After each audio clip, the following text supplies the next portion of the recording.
Good morning all of you. Welcome to class. देखिए girls, कल हम लोगों ने चर्चा की थी औद्योगिक क्रांति पर कि औद्योगिक क्रांति क्या थी। तो मैंने आप लोगों को बताया था कि औद्योगिक क्रांति से पहले वस्तु का जो उत्पादन होता था वो मनुष्य और पशुओं की शक्ति के बल पर होता था, लेकिन अब जब मनुष्य और पशुओं की शक्ति का स्थान मशीनों ने ले लिया तो उसे क्या कहा गया था?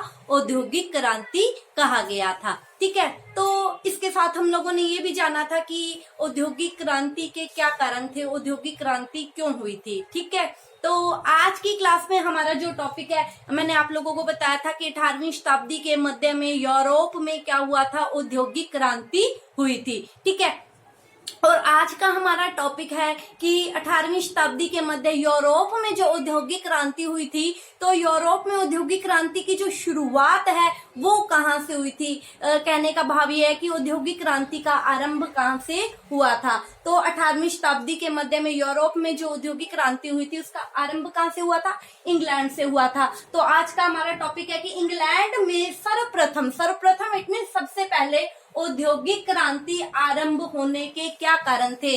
ठीक है, तो देखिए औद्योगिक क्रांति सबसे पहले इंग्लैंड में हुई। ठीक है, देखो जो परिस्थितियां थी औद्योगिक क्रांति के होने की वो हॉलैंड में भी थी और फ्रांस में भी थी और इंग्लैंड में भी थी। ठीक है, लेकिन हॉलैंड में क्या था? लोहे और कोयले की खानों का क्या था? अभाव था। बाकी सारी परिस्थितियां थी लेकिन लोहा और कोयला नहीं था। ठीक है, जिसके कारण मशीनों का बनना संभव नहीं हो पाया और हॉलैंड में औद्योगिक क्रांति संपन्न नहीं हो पाई।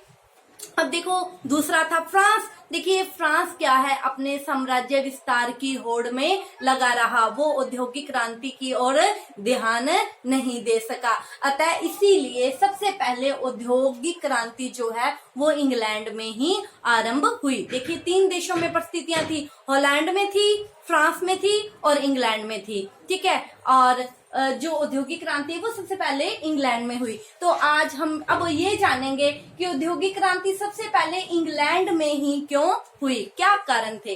तो देखिए औद्योगिक क्रांति आरंभ इंग्लैंड में होने का जो पहला कारण है वो है इंग्लैंड की भौगोलिक स्थिति। देखिए इंग्लैंड की भौगोलिक स्थिति ने भी इंग्लैंड में औद्योगिक क्रांति को प्रारंभ करने में महत्वपूर्ण भूमिका अदा की। देखिए इंग्लैंड क्या है, चारों ओर से समुद्र से घिरा हुआ है। चारों ओर से समुद्र से घिरा होने के कारण प्रकृति ने इसे अपने आप ही क्या कर दिया? सुरक्षित कर दिया। क्यों? चारों ओर से समुद्र से घिरा हुआ है, किसी देश की हिम्मत नहीं होती थी इस पर इंग्लैंड पर आक्रमण करने की, अतः प्रकृति ने ही इसे क्या कर दिया है? सुरक्षा प्रदान कर दी। ठीक है, और चारों ओर से समुद्र से घिरा होने के कारण इंग्लैंड को क्या मिल गए? अच्छे अच्छे बंदरगाह मिल गए और इन्हीं बंदरगाहों की सहायता से वो कच्चा माल किसी भी विश्व के किसी भी देश से प्राप्त कर सकता था और कच्चे माल को यहाँ अपने उद्योगों में बनाने के पश्चात विश्व के किसी भी स्थान पर इस तैयार माल को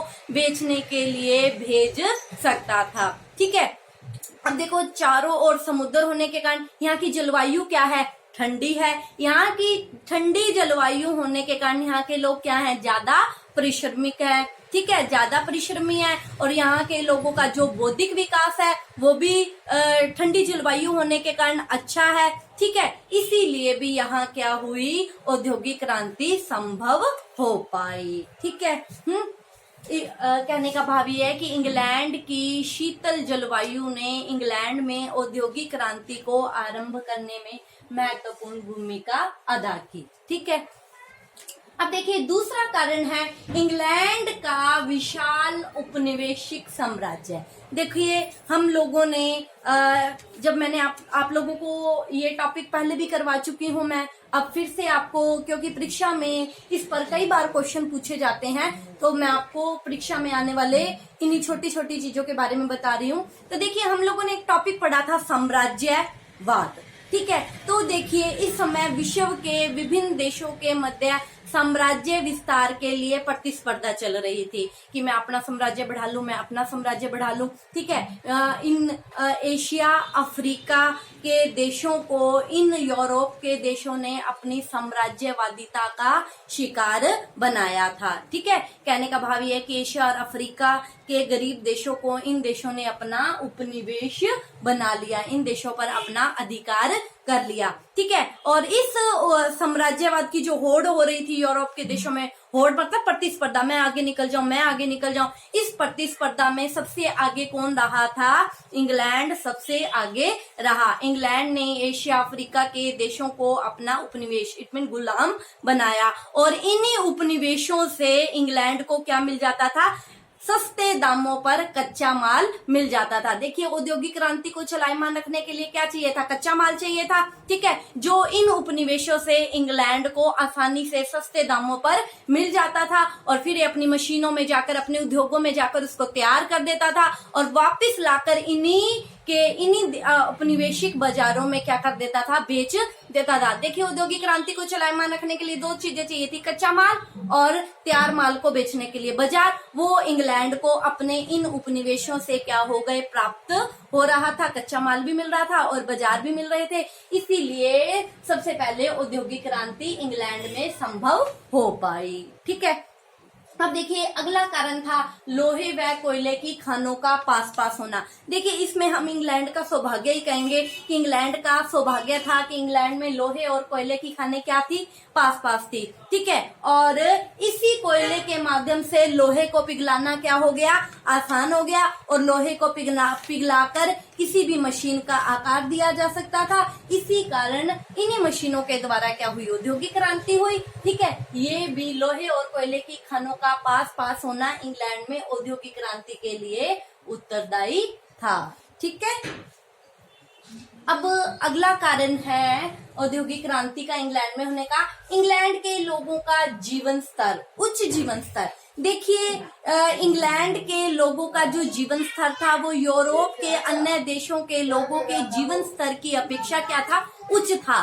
लिविंग स्टैंडर्ड क्या था? इंग्लैंड के लोगों का हाई था। देखिए, उच्च जीवन स्तर, हाई लिविंग स्टैंडर्ड का जो लाभ मिलता है वो किसको मिलता है? हमेशा उद्योगों को ही मिलता है। क्यों? क्योंकि जिन लोगों का लिविंग स्टैंडर्ड, जिन देशों के लोगों का लिविंग स्टैंडर्ड क्या होता है?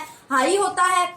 तो वो क्या करते हैं? उच्च जीवन स्तर के कारण आवश्यकता की हर वस्तु वो व्यक्ति क्या कर सकता है? खरीद सकता है। ठीक है, और इसी कारण इंग्लैंड के लोगों का जो जीवन स्तर था वो हाई था। वो दैनिक जीवन की जो वस्तुएं थी उसको आसानी से खरीद सकते थे। और देखिए, इंग्लैंड में ही सबसे पहले क्या हुआ था? नगरीकरण हुआ था। नगरीकरण की जो शुरुआत हुई थी वो सबसे पहले इंग्लैंड में हुई थी, और इसी नगरीकरण का लाभ भी किसको मिला?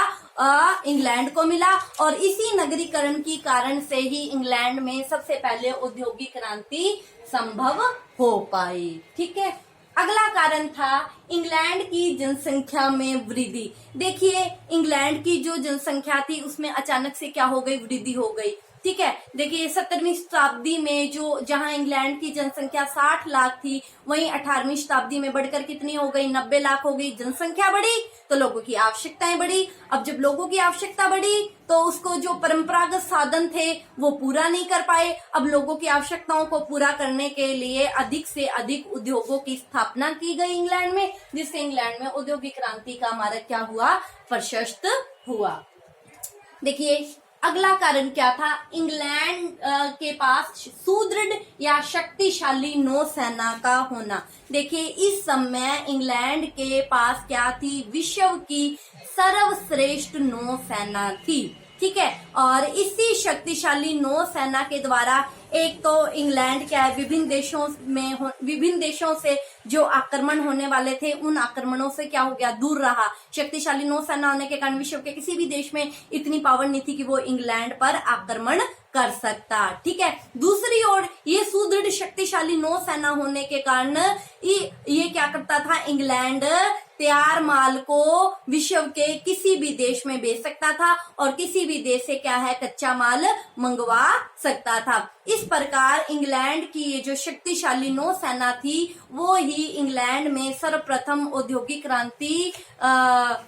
क्रांति की शुरुआत करने में इसी ने ही महत्वपूर्ण भूमिका अदा की थी। ठीक है, तो ये हम लोगों ने आज की क्लास में जाना कि औद्योगिक क्रांति सबसे पहले इंग्लैंड में ही क्यों संभव हुई। ठीक है, तो आज की क्लास के लिए इतना ही। आगे औद्योगिक क्रांति के प्रभावों के बारे में हम कल की क्लास में चर्चा करेंगे, तो आप इसका स्क्रीनशॉट ले लीजिए।